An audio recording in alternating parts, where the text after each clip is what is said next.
video I want to show you how to work a single row buttonhole. For this buttonhole I'm going to bind off 3 stitches, but you can adjust the size of the buttonhole depending on the size of the button that you want to use it with.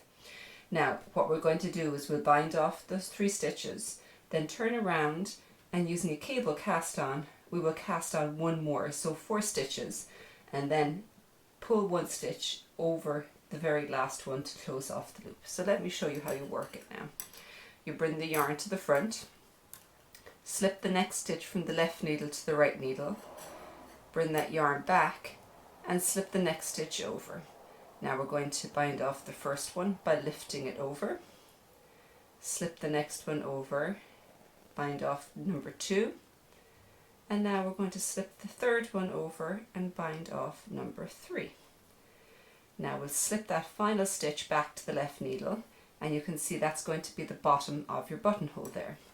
Now we're going to turn our work around, and our working yarn is over here. You snug it up.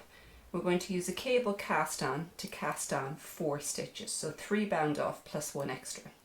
So you go between these 2 stitches, give a little tug so you don't have loose yarn, pull the yarn through, put it on for number 1, the same for number 2,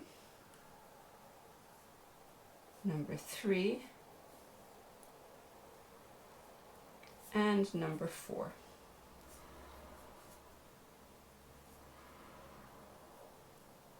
Now once that's done, you turn back to this side again, bring your yarn back over behind, slip that stitch from the left to the right needle, and we're going to take that final stitch that we cast on and lift it over.